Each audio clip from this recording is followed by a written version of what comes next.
인생에 겨울이 오기 전에 준비할 것들이라고 하는 말씀을 함께 나누고자 합니다. 우리나라는 뚜렷한 사계절이 있습니다. 벌써 봄, 여름, 가을이 지나고 겨울이 성큼 찾아왔습니다. 이처럼 우리 인생에게도 계절이 있습니다. 유년기에 봄이 있고 청년기에 여름이 있고 그리고 장년기에 가을이 있으며 노년기, 인생의 황혼기에 겨울이 있다라고 하는 것입니다. 동식물 세계는 하나님께서 창조하신 질서에 따라 겨울이 오기 전 겨우살이 준비를 하는 것입니다. 우리 인생도 인생의 겨울이 오기 전 준비가 필요합니다. 하나님의 뜻을 이루고 자기 자신의 꿈과 소원을 이루기 위해서도 우리가 특별히 준비해야 할 것들이 있습니다. 오늘 본문의 말씀은 사도 바울이 주후 67년경 그의 나이 62살 정도로 추정되었을 때 로마의 지하 감옥에서 에베소에서 목회를 하고 있던 믿음의 아들 디모데에게 쓴 편지입니다.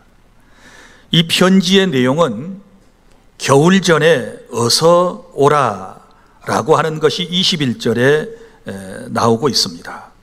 겨울이 되면 지중해의 항해가 불가능했기 때문에 겨울 전에 어서 속히 오라고 부르고 있는 것입니다.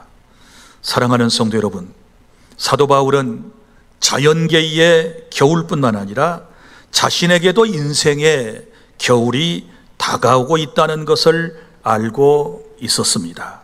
오늘 저와 여러분도 인생의 겨울이 오기 전에 준비해야 할 것 4가지가 있는데 그것을 하나씩 소개를 해드리도록 하겠습니다. 첫째는 9절부터 12절의 말씀대로 필요한 사람을 준비해야 합니다. 바울은 디모데에게 어서 속히 자신에게 오라고 부탁하고 있습니다. 바울이 디모데를 부르는 이유는 무엇입니까? 그것은 자신의 시간이 얼마 남지 않았다는 것을 알고 있었기 때문입니다. 바울은 죽음을 두려워하지는 않았지만 죽기 전에 사랑하는 제자와 그리고 몇 사람을 만나고 싶었던 것입니다. 그리고 그들에게 자신의 삶에 대한 이야기를 해주고 사역을 그들에게 맡기고 위로와 격려를 해주기 위해서 그들을 지금 부르고 있는 것입니다. 아니 어쩌면 인간적으로 바울은 차디 차가운 로마의 지하 감옥에서 마음이 우리처럼 연약해져서 인간적인 위로를 사랑하는 사람들에게 받기를 원했는지도 모릅니다. 아마 그것 또한 포함되어 있으리라고 생각을 합니다. 그러나 감사한 것은 오늘 바울의 편지를 통해서 우리가 깨닫게 되는 것은 그는 인생의 겨울이 오기 전에 이미 사람을 준비했다라고 하는 것입니다. 그가 외로울 때, 그가 인생이 힘들고 고달플 때 부르면 올 수 있는 이 사람들을 준비했습니다. 오늘 말씀에 보면 특별히 3사람이 나오고 있지 않습니까? 오늘 디모데후서는 사도 바울이 디모데에게 보내는 2번째 편지입니다.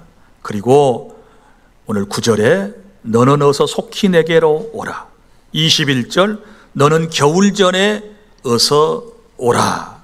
이렇게 부르고 있습니다. 부르면 올 만한 사람이기 때문에 지금 부르고 있는 것입니다. 그러면서 그 차디찬 로마의 지하 감옥에서 또 한 사람을 거명을 하고 있는데 11절에 보면 누가만 나와 함께 있다 이 누가는 의사입니다. 사도 바울의 주치격인 사람입니다. 그는 누가복음을 기록했고 사도행전을 기록한 사람이기도 합니다. 그러니까 끝까지 옥바라지를 했던 누가가 그의 곁에 여전히 있었고, 그리고 디모데에게 또 부탁을 합니다. 네가 올 때에 누구를 데려오라고 말하고 있습니까? 여기 보면 마가를 데리고 오라. 그가 나의 일에 유익하니라. 이렇게 부탁하고 있습니다. 여러분이 잘 아시는 것처럼 마가라고 하는 사람은 또 누구입니까? 바울과 바나바가 1차 전도 여행을 떠나지 않았습니까? 그런데 중도에 그 전도 여행의 어려운 모든 환경을 극복해내지 못하고 중간에서 탈락하여 사라졌던 인물입니다. 그런데 감사하게도 뒤늦게 그러한 자기 자신의 연약성을 깨닫고 하나님을 의지하고 다시 사명을 회복하고 이제 바울의 동역자가 된 거예요. 그래서 바울이 그가 나의 일에 유익하니라 이렇게 말하면서 부르고 있는 것입니다. 적어도 디모데와 그리고 마가와 그리고 또한 여기 누가를 부르고 있다라고 하는 것입니다. 사랑하는 여러분, 우리가 때가 되면 인간 세상에서도 정년에 따라 혹은 사정에 따라 정년 은퇴도 있고 조기 은퇴도 있어요. 하던 일을 그만두고 직장에서 일터에서 물러나야 할 때가 있는 것입니다. 그리고 사람은 그 나이쯤 되면 늙고 병들게 되고 우리의 삶이 예전과는 달리 좀 구차해지고 인간의 영육이 연약해지는 그런 시기를 우리가 만날 수 있게 되는 것입니다. 생각해 보면 인생의 여러 시기에 많은 사람들과 만났고 그들과 함께 살며 교제했으며 그리고 또 헤어져 지금은 홀로 있는 사람들이 많습니다. 그러나 여러분, 인생의 겨울을 함께 할 수 있는 진정한 친구를 준비해 두었고 인생의 동반자가 항상 지금도 여전히 내 곁에 있다면 그는 인생을 허투루 산 사람이 아니고 복된 인생인 줄로 믿습니다. 사랑하는 여러분, 오늘 저와 여러분에게도 사람이 필요한 것입니다. 내가 늙고 병들었을 때 나를 끝까지 보살펴 줄 사람이 필요한 것입니다. 내가 힘들어하고 외로울 때에 나에게 도움이 되는 조언을 해주고 위로를 해주고 격려해 줄 수 있는, 그리고 내 하소연을 들어줄 수 있는 말동무가 필요한 것입니다. 뿐만 아니라 인생의 마지막 순간까지 나와 함께 할 수 있는 그런 사람이 우리에게 지금 필요한 것이고, 인생의 겨울이 오기 전에 이런 사람을 우리는 준비해 두어야 한다라고 하는 것입니다. 책 읽는 남자라고 하는 글 중에 보면 이런 얘기가 나옵니다. 미국의 어떤 도시의 한 사람이 자기의 죽음을 예감했습니다. 그런데 그에게는 그의 재산을 물려줄 상속자가 없었습니다. 그는 죽기 전에 변호사에게 자신이 죽으면 새벽 4시에 장례를 치러달라고 부탁했습니다. 그리고 유서 한 통을 남기고는 장례식이 끝나면 참석한 사람들 앞에서 개봉하여 읽어달라고 부탁했습니다. 그리고 그는 숨을 거두었습니다. 그의 장례식에 부고를 받고 새벽 4시에 달려온 사람들은 4명뿐이었습니다. 그에게는 평소 많은 친구와 지인들이 있었지만 새벽 4시에 그 어려운 발걸음을 하고 장례식에 찾아온 사람은 4명뿐이었습니다. 그들은 진심으로 친구의 죽음을 애도했고 그리고 장례식은 경건하게 치러졌습니다. 그리고 변호사는 그의 유언에 따라 유서를 개봉하여 읽어 내려갔습니다. 나의 전 재산 $4,000만, 한화로 약 523억 6천만 원을 장례식에 참석한 사람들에게 골고루 나눠주시기를 바랍니다 라고 하는 유언장을 낭독했습니다. 그리고 거기에 왔던 네 사람은 그 유언대로 각각 1,000만 달러씩 유산을 받았습니다. 1,000만 달러는 하나로 131억 원에 해당됩니다.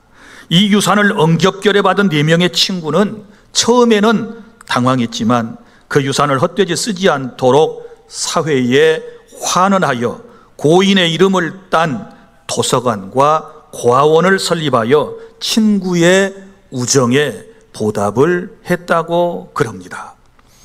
사랑하는 여러분, 오늘 여러분 이 이야기를 들으면서 지금 밤중에라도 여러분이 부르면 달려올 수 있는 사람이 있는가? 밤중에라도 전화 한 통하고 문자 메시지 한번 날리면 여러분에게 뛰어올 수 있는 친구, 제자, 이웃, 교회 성도들, 그리고 친척이 있는가?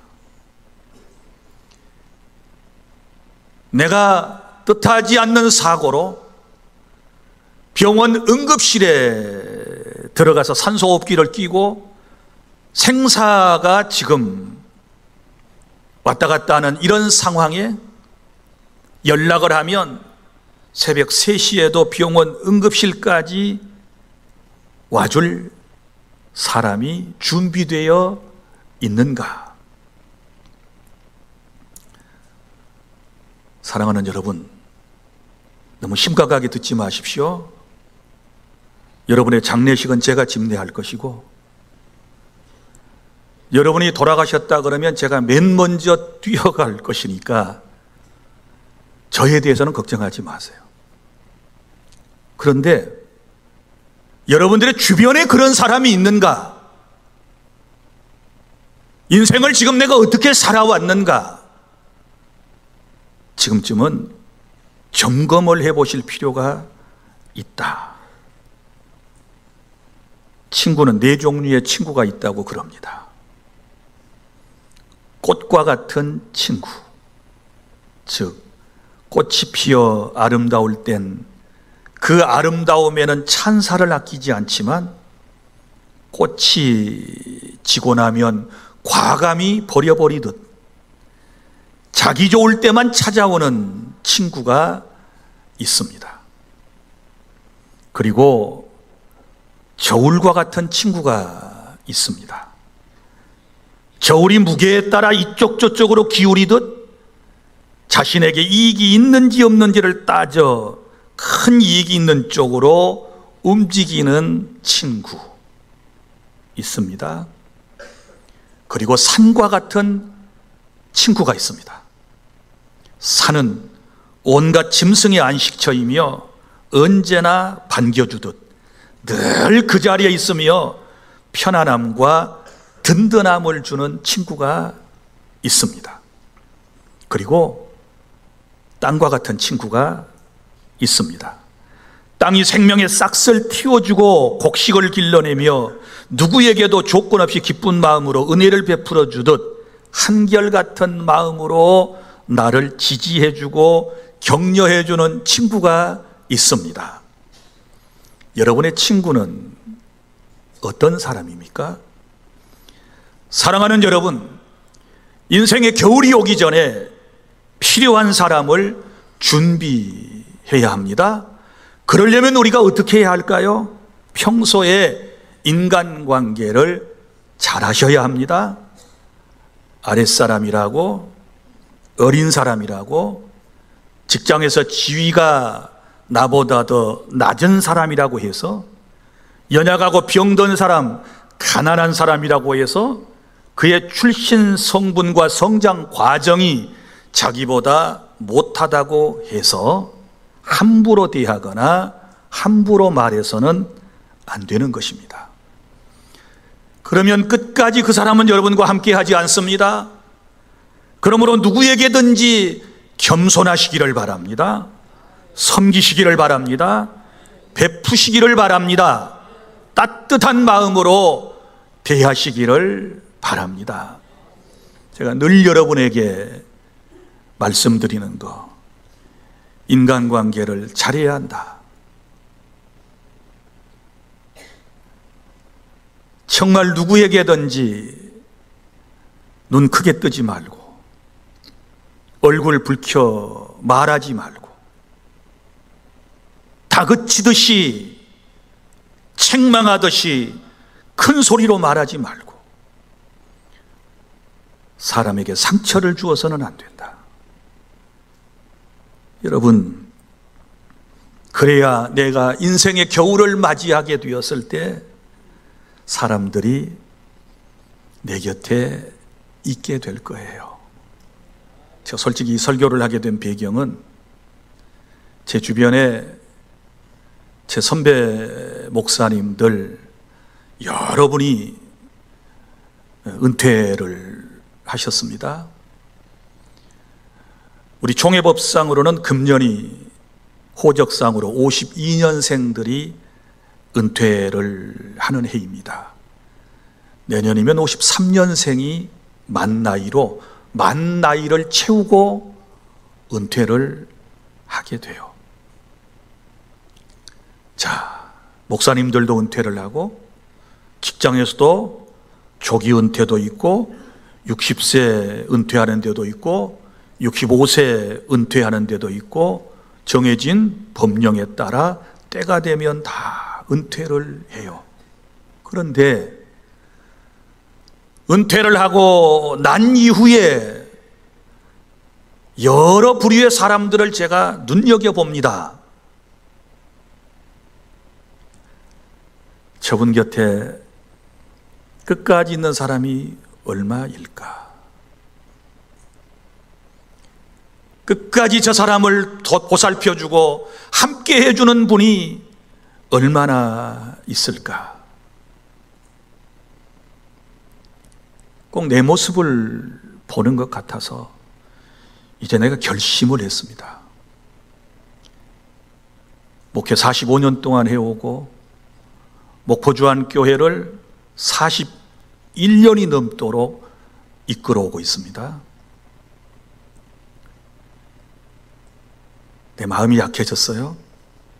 나도 인생의 겨울을 준비해야 되니까 설교도 크게 안 해야 되겠다.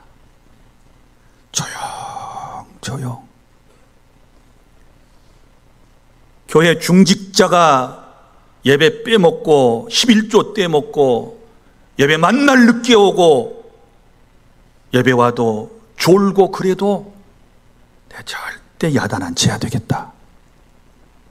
가만 놔둬야지. 내가 이런다고요.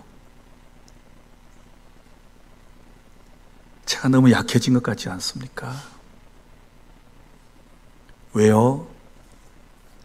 내 주변의 목사님들 보니까 현직에 있을 때 말씀을 올곧게 가르친다고 막 교인들 책망하고 야단치고 징계한 목사님들, 그 성경대로 했으니까 존경받을 줄 알았더니 오히려 나중에 목사님이 은퇴하고 어려운 일 당하니까 다 등 돌리고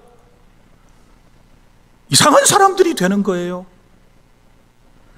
미안해요. 소리 질러서. 아직은 현역이니까. 제가 여러분들에게 따뜻한 마음으로 잘할 테니까 제가 인생의 겨울을 혹여 맞이하더라도 제 옆에 있어 주십시오. 제가 전화하면 달려와 주십시오. 이런 생각을 솔직히 요즘 하는 거예요. 이런 생각을 해요. 바울은 부르면 달려올 수 있는 사랑하는 제자들이, 동역자들이 그에게 있었습니다. 그리고 함께하는 사람이 있었습니다. 오늘 저와 여러분도 인생의 겨울이 오기 전에 꼭 필요한 사람을 준비해야 한다는 마음을 가지고 인간관계를 주의 은혜 가운데 잘해 주시기를 바랍니다. 혹여 저한테 개인적으로 꾸중 맞고 야단 맞은 사람 없을 것이지만 혹시 그렇게라도 느낌을 받아가지고 목사님한테 상처받았어, 이런 분들이 있으면 이해해 주세요. 여러분 잘 되라고 그런 거니까. 시쳇말로. 둘째, 인생의 겨울이 오기 전에 우리가 준비해야 할 것이 있어요. 13절, 영혼과 육체의 건강을 준비하시기를 바랍니다. 바울은 디모데가 올 때 두 가지를 가져오라고 부탁을 하고 있습니다. 13절에 보면 먼저 뭘 가져오라고 그러나요? 겉옷을 가지고 와라.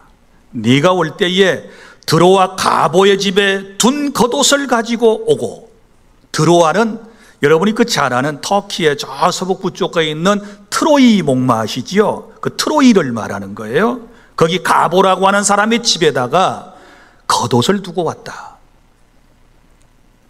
아마 잊어버리고 왔는지 아니면 전도 여행을 하면서 짐이 많아서 맡겨두고 온 것인지 이건 잘 모르겠어요. 그러나 지금은 로마 차디찬 지하 감옥 속에서 그런 이 겉옷이 지금 필요한 겁니다. 이 겉옷은 외투를 말해요. 두꺼운 옷이에요. 그도 사람입니다. 육체를 가졌습니다. 나 60이 넘은 사람이 차디찬 로마의 지하 감옥에서 지금 겨울을 지내야 하는 것입니다. 그래서 그는 육신의 건강을 걱정하며 겉옷, 외투를 가져오라고 말하고 있습니다. 사랑하는 주 안의 성도 여러분, 우리 그리스도인들은 특별히 우리의 몸을 잘 관리하고 우리가 간수해야 하는 것입니다. 왜 그런 줄 아십니까? 여러분, 그것은 하나님이 나를 창조하셨기 때문이에요. 하나님이 어머니 뱃속에서 나를 지으셨기 때문이에요. 그리고 또 왜 우리의 몸을 소중히 여겨야 되는 줄 아십니까? 신약에 와서는 성전이라고 말합니다. 너희 몸은 하나님의 성령이 거하시는 전인 줄을 너희가 알지 못하느냐. 그래서 줄여서 성전이라고 말합니다. 내 몸은 거룩한 하나님의 전입니다. 그리고 또 왜 우리의 몸을 거룩하게 보존해야 되는 줄 아십니까? 그것은 바로 예수 그리스도께서 자신의 핏값을 하나님의 공의 앞에 지불하시고 저와 여러분을 사셨기 때문에 우리는 내 것이 아니고 이제부터 주님이 사셨으므로 주님의 것이라고 하는 사실을 믿으시기를 바랍니다. 그래서 우리의 몸을 잘 관리해야 돼요. 잘못된 사람들은 육은 악한 것이고 영만 선한 것이니 육을 죽여야 뭐 속에 영이 살아난다. 그래가지고 육신을 자학하고 학대하고 막 고통 가운데 일부러 노출하는 사람들이 있는데 이건 매우 매우 잘못된 것입니다. 영도 육도 다 하나님의 것입니다. 믿습니까? 잘 보존해야 될 줄로 아시기를 바랍니다. 그래서 우리의 몸을 잘 관리해야 돼요. 자해해서는 안 됩니다. 뭐 소신에 따라서 극단적인 선택을 하는 것은 이건 아주 하나님이 기뻐하실 일이 아닙니다. 깨달을 수 있기를 바랍니다. 그래서 이 건강관리를 잘해서 이 건강한 몸으로 하나님께 영광을 돌려드려야 하는 것이고, 우리의 몸에 해로운 것은 그리고 좋지 않은 습관은 끊고 고쳐야 할 줄로 믿으시기를 바랍니다. 나는 주 안에서 여러분들이 다 건강한 삶을 통하여 하나님께 영광 돌릴 수 있기를 바랍니다. 그리고 또 하나 부탁하는 것이 있지요. 여기 뭘 또 가져오라고 그랬습니까? 13절, 또 책은 특별히 가죽 종이에 쓴 것을 가져와라. 책을 가져오라는 거예요. 가죽 종이에다가 기록한 책이다. 그만큼 소중한 문서인 것을 지금 말하고 있습니다. 어떤 사람들은 구약 성경이었을 거다, 또 뭐 다른 어떤 책이었을 거다, 여러 가지 추론이 있지만 성경은 밝히지 않기 때문에 우리는 우리의 삶 속에 책을 가져오라고 하는 것은, 보세요, 감옥에서 지금 뭐 해야 되겠어요? 책 읽는 거예요. 하나님의 말씀을 읽는 거예요. 바울이 일반 책만 읽었겠어요? 하나님의 말씀인 성경을 읽고, 그때는 구약 성경이 완성된 시대였으니까 구약 성경을 읽고, 그리고 또 정신적으로 영적으로 유익이 되는 양질의 책을 읽었을 것입니다. 사랑하는 여러분, 사람은 떡으로만 살 것이 아니요 하나님의 입으로부터 나오는 모든 말씀으로 살 것이니라. 우리의 육은 육신의 음식을 섭취해야 살 수 있고, 우리의 영혼은 하나님의 말씀을 먹어야 건강해질 수 있는 줄로 믿으시기를 바랍니다. 사도 바울은 아주 균형 잡힌 신앙생활을 하고 있었던 것을 우리가 지금 이 본문을 통해서 알 수 있는 것이지요. 육뿐 아니에요. 그는 영혼도 잘 되기를 원했어요. 나는 여러분들에게 정중하게 동기를 부여합니다. 하나님의 말씀인 성경을 지금부터 열심히 읽으셔야 될 줄로 믿습니다. 성경을 덮어놓고 믿지 말고 펼쳐놓고 보고 읽고 공부하셔야 됩니다. 그런데 솔직히 한번 물어봅시다. 여러분, 성경 몇 번 읽고 장로님 되셨나요? 장로님 지금 몇 번 읽으셨나요? 권사님들 성경 몇 번 읽으셨나요? 죄송해요, 가르치는 선생님들 성경 몇 번 읽고 지금 제자들에게 교사직을 감당하고 있습니까? 여러분, 우리 제대로 읽지 못했으면 이제 시작하셔야 돼요. 그리고 제발 독서를 좀 많이 하십시오. 여러분, 지금까지 인생을 살아오시면서 몇 권의 책을 읽으셨나요? 어렸을 때부터 유명한 위인전부터 시작하여 동화책까지 시작하여 만화책까지 시작해서 다 통틀어서 몇 권이나 읽으셨나요? 아니, 지금은 최근에는 몇 년 동안 몇 권의 신앙서적과 도움이 될 만한 책들을 읽으셨나요? 인생의 겨울을 준비하려면 책을 읽어야 돼요. 노인은 지혜가 있다 그러는데 노인의 지혜가 어디서 나와요? 가만히 있어도 노인이 지혜롭습니까? 노인이 성경을 읽고 노인이 책을 읽어서 공부해야 지혜로움이 있고, 그 지혜로 젊은 아이들을, 자녀들을 가르칠 것 아니겠습니까? 그런데 고작 지식을 습득하는 그 과정이 TV 연속극, 뉴스, 남이 전해준 이야기, 들은 거, 이것만 가지고 살려고 그러면 안 돼요. 사람은요, 들어간 것이 나와요. 독서를 많이 한 사람과 그렇지 않은 사람의 차이점이 있어요. 대화를 나눠보면 문장력, 어휘력, 표현력, 말의 논리, 이런 것들의 차이가 생겨요. 여러분, 죄송해요. 할 수만 있으면 우리 주 안의 모든 성도들은 열심히 성경 읽고 양질의 좋은 신앙의 도서뿐만 아니라 인문학에 관계된 책까지도 열심히 여러분이 읽어주시기를 바랍니다. 이것이 인생의 겨울을 준비하는 두 번째 지혜라는 사실을 깨달을 수 있기를 바랍니다. 바울은 나이 들어 인생의 황혼기에 있었지만 그 침침한 지하 감옥 속에서도 그는 책을 원했던 것입니다. 여러분, 학력이 중요한 게 아니에요. 대학원까지 나와도 책 안 읽고 졸업장 따왔으면 뭐합니까? 실력이 중요해요. 실력은 학력과 관계도 있지만 그렇다고 해서 꼭 학력 있는 사람이 실력이 있는 것도 아니에요. 우리 주변의 사람들 보세요. 학력은 조금 가방끈은 짧지만 그러나 든 것이 많아요. 아는 것이 많아요. 그 어떻게 그렇게 된 줄 아십니까? 책을 많이 읽었기 때문에 그래요. 책을 읽으세요. 대답을 안 한 걸 봐요.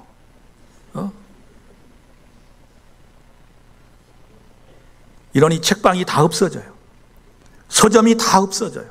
말은 인터넷판 읽는데요, 언제 늙어가지고 침침한 눈으로 컴퓨터 뒤져가지고 클릭해가지고 그 화면에 있는 것을 읽고 있습니까? 말도 안 되는 소리 하지 마요. 이 동네 책을 읽어요? 대답 안 할 줄 알았어요. 이 동네 책을 읽으세요? 고마워요. 여러분의 장례 내가 꼭 치러드릴게요. 책을 읽으세요? 책을 읽으세요? 책을 많이 읽으세요? 대답해 놓고 가서 안 읽으면,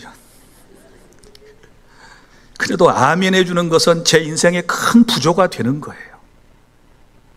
내가 억지로 아멘을 유도한 바는 아니지만 여러분이 아멘 해준 거는요, 굉장히 저한테 용기를 주는 거예요. 감사해요.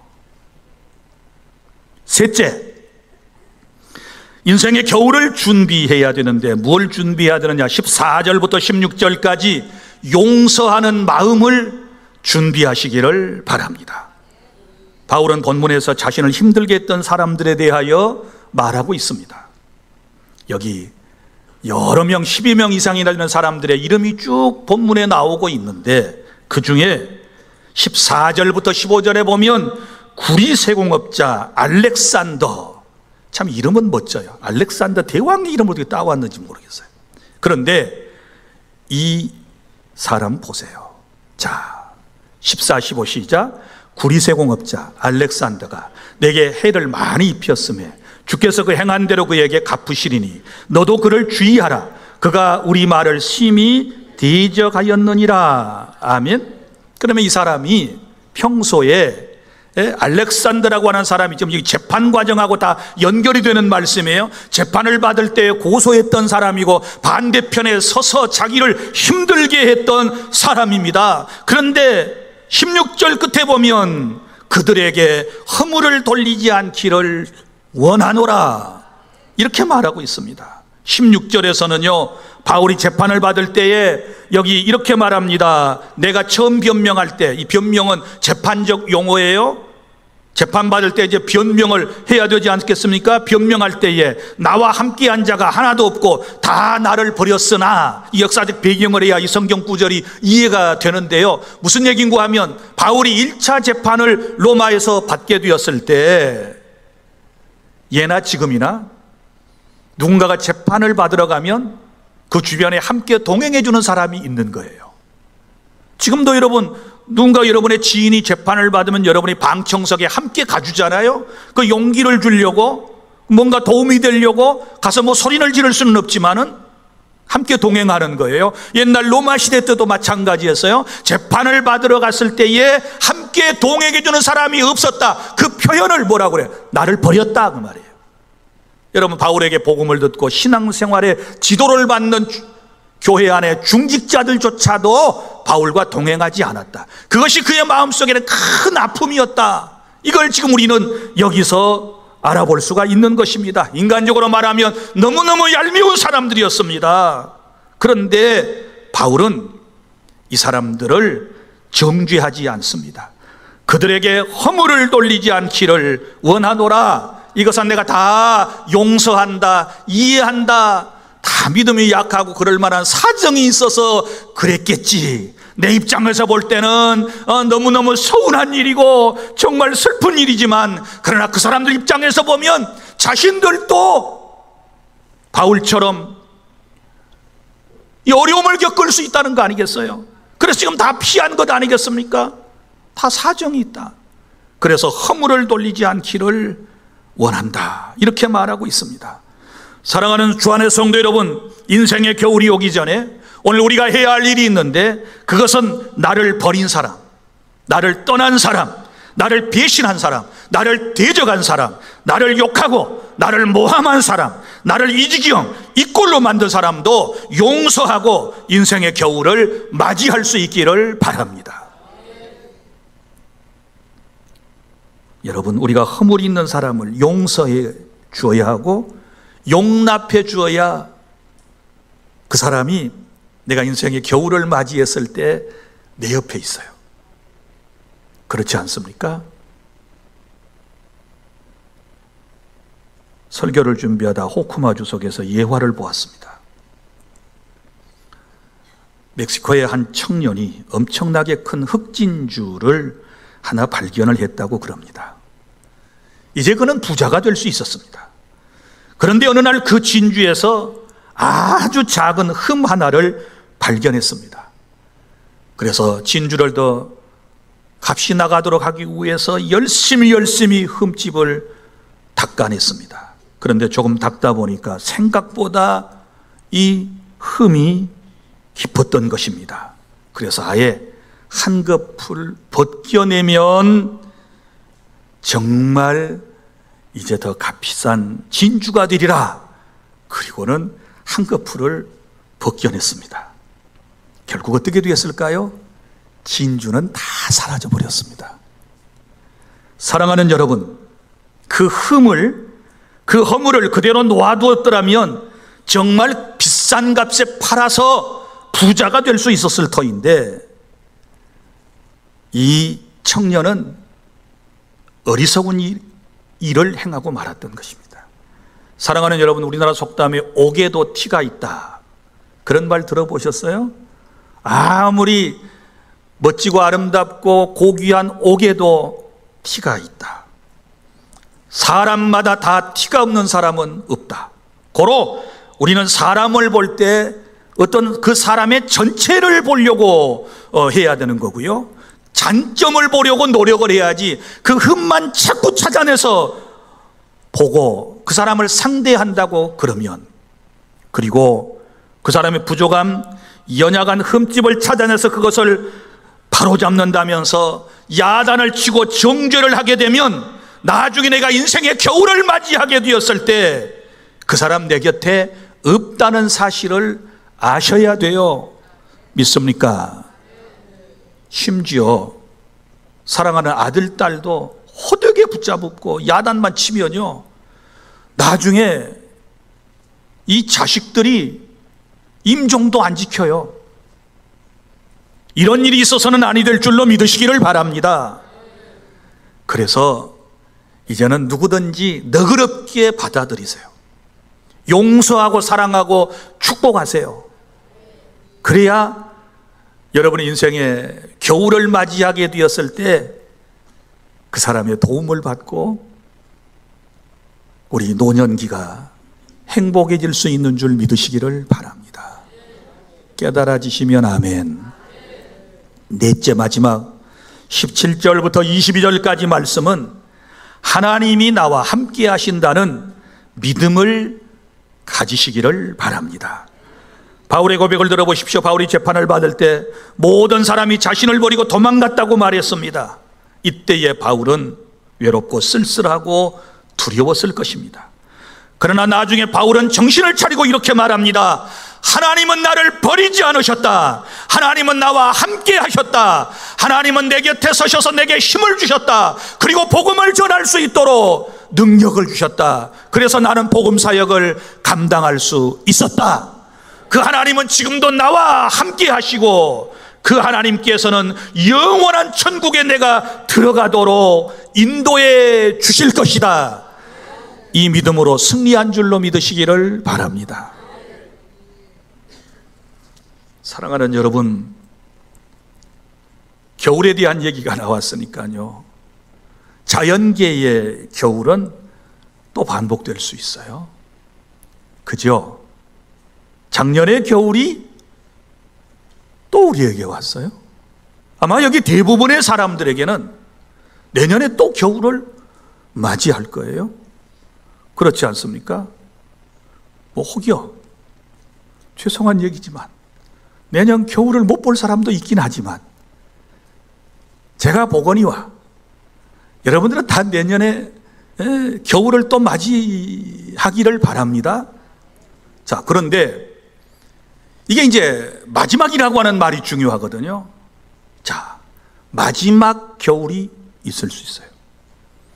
인생의 겨울도 마지막 겨울을 준비하는 것이 중요한 거예요. 그럼 마지막 겨울이 뭘까요? 죽음입니다. 히브리서 9장 17절. 한 번 죽는 것은 사람에게 정해진 것이요 그 후에는 심판이 있으리니.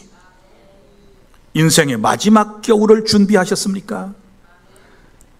오늘 이것이 우리의 인생에 있어서 가장 가장 중요한 이야기예요.